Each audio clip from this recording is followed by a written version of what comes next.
फटाफट खबरें देखें सिर्फ 30 सेकंड में डाउनलोड करें तक ऐप।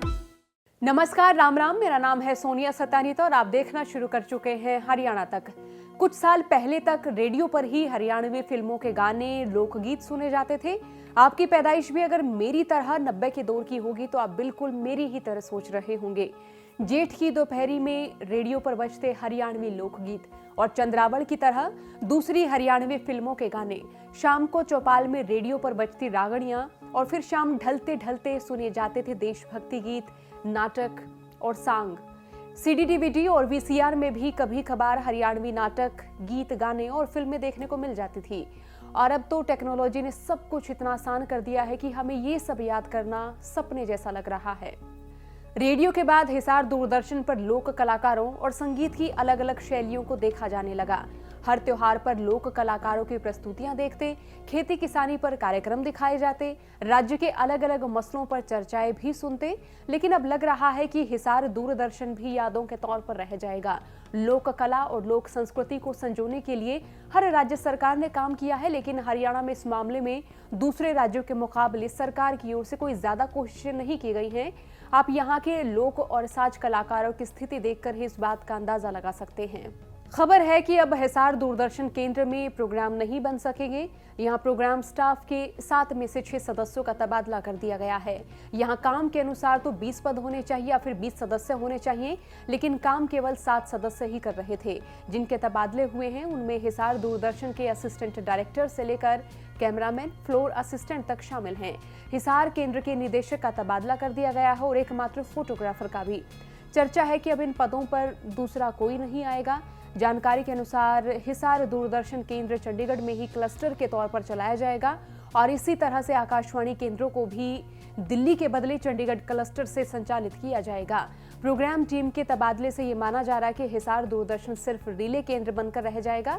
हिसार दूरदर्शन ही नहीं, हिसार, रोहतक और कुरुक्षेत्र आकाशवाणी केंद्र को भी चंडीगढ़ क्लस्टर के अधीन करने की तैयारी है। 20 साल पहले हिसार में दूरदर्शन केंद्र की शुरुआत की गई थी। इसका उद्घाटन तत्कालीन सूचना एवं प्रसारण मंत्री और हरियाणा की बेटी सुषमा स्वराज ने हरियाणा दिवस पर सन 2002 में किया था। इस केंद्र को पूर्व उप प्रधानमंत्री चौधरी देवीलाल को समर्पित किया गया था और ये घोषणा की थी कि इस केंद्र से पहले दिन से ही समाचार प्रसारित किए जाएंगे और ये वादा पहले दिन से आज तक पूरी तरह से निभाया जा रहा था। हिसार दूरदर्शन को लोग देसी बोली में डीडी हरियाणा या फिर हरियाणा का दूरदर्शन भी कह देते हैं। हरियाणा की माटी से जुड़े कार्यक्रमों को देखकर लोगों ने नाम दिया। हिसार, रोहतक और सोनीपत ये इलाके खेती, किसानी और कला के मामले में हरियाणा का केंद्र रहे हैं, तो राज्य की कला, संस्कृति, खेल संस्कृति, सैन्य संस्कृति और कृषि पर बनाए जाने वाले कार्यक्रम काफी लोकप्रिय रहे। टॉक शोज, कविता पाठ के जरिए हरियाणा के लेखकों और साहित्यकारों को मंच मिला। अब आकाशवाणी और दूरदर्शन के पुनर्गठन के बाद समाचारों का प्रसारण तो होगा, लेकिन चंडीगढ़ ही मुख्य केंद्र बनाया जाने वाला है। चर्चा है कि न केवल हिसार बल्कि शिमला केंद्र सिर्फ प्रसारण केंद्र ही रह जाएंगे और इनको एक तरह से चंडीगढ़ से जोड़कर एक ही केंद्र बनाए जाने की योजना है। इन 20 सालों में दूरदर्शन के प्रसारण का समय 1 घंटे से बढ़कर 4 घंटे तक किया गया, जबकि चंडीगढ़ का प्रसारण समय हिसार दूरदर्शन केंद्र से कम है। तो अब सवाल है कि क्या चंडीगढ़ में हिसार दूरदर्शन पर पहले की तरह ही काम हो पाएगा, क्योंकि चंडीगढ़ हरियाणा नहीं है और वहां हरियाणा को समझने के लिए वहां के गांव देहात, लोक कलाकारों से जुड़ना बहुत जरूरी है और ये लोक कलाकार चंडीगढ़ तक की दौड़ करने में सक्षम नहीं है। काफी वरिष्ठ लोक कलाकारों के हिस्से से अब एक मंच छूट जाएगा। हिसार दूरदर्शन केंद्र को ताऊ देवीलाल की स्मृतियों से जोड़ा गया था। इस बारे में इनेलो नेता अभय चौटाला का कहना है कि हिसार दूरदर्शन केंद्र उप प्रधानमंत्री स्वर्गीय ताऊ देवीलाल का सपना था। उनकी स्मृति में तत्कालिक प्रधानमंत्री अटल बिहारी वाजपेयी ने इसे स्वीकृत किया था। हिसार केंद्र से खिलाड़ियों, कृषि साहित्य के कार्यक्रम लगातार प्रसारित होते रहे हैं। हरियाणवी संस्कृति को इसके जरिए अंतर्राष्ट्रीय स्तर तक पहचान मिली है। इस केंद्र को बंद किया जाना हरियाणा की संस्कृति पर हमला है। इसके साथ ही सवाल ये भी है कि अब ताऊ देवीलाल के पोते दुष्यंत चौटाला हरियाणा के डिप्टी सीएम हैं, तो क्या वो अपने परदादा की स्मृति को जीवित रख पाएंगे? तो वहीं कांग्रेस के राष्ट्रीय महासचिव रणदीप सुरजेवाला ने इस बाबत कहा है कि हिसार दूरदर्शन हरियाणा प्रदेश की एक विशिष्ट पहचान है और ये सरकार हरियाणा की इस पहचान को भी खत्म करना चाहती है। इस केंद्र के निदेशक का तबादला कर दिया गया है और बाकी अधिकारियों को भी चंडीगढ़ भेजा जा रहा है।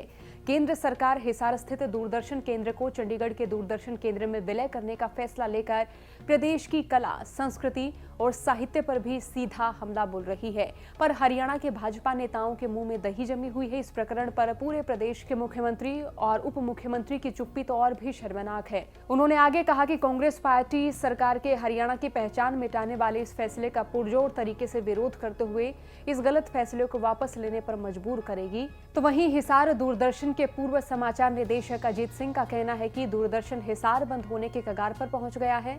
ये बेहद दुर्भाग्यपूर्ण है। मैं यहाँ पर 11 साल तक समाचार संपादक से समाचार निदेशक के पद पर रहा। हरियाणा का दूरदर्शन केंद्र देश में आखिर में बना था और बंद होने की सूची में ये सबसे पहला बन गया है। इसका कार्यकाल 20 साल भी पूरा नहीं हो सका। हरियाणा की संस्कृति रोहतक, हिसार, भिवानी में है। हरियाणवी संस्कृति चंडीगढ़ में नहीं है। तो वहीं हरियाणा से ताल्लुक रखने वाले बॉलीवुड अभिनेता यशपाल शर्मा का कहना है कि मुझे तो विश्वास नहीं हो रहा कि दूरदर्शन केंद्र को बंद करने की तैयारी चल रही है। मैं कलाकार हूं, कलाकारों की ओर से बोल रहा हूं। मैं चाहता हूं कि ये बंद ना हो। हम रंगमंच के कलाकारों को अच्छे अवसर उपलब्ध कराने के लिए प्रयासरत हैं। ऐसे कोरोना के मुसीबत के समय में कलाकारों की हालत वैसे ही बेहद खराब है और ऐसे में ये फैसला और दुखद है। कृषि को आगे बढ़ाने में हिसार दूरदर्शन की अहम भूमिका है। हिसार दूरदर्शन केंद्र से काफी लोगों की रोजी रोटी जुड़ी हुई है।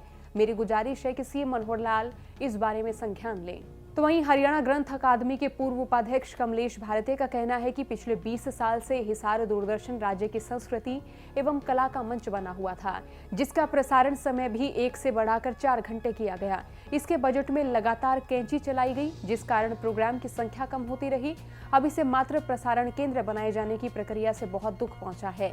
ये दुखद फैसला होगा। इस केंद्र को बचाए रखने के लिए राज्य के कलाकारों, साहित्यकारों, रंगकर्मियों को आगे आना होगा।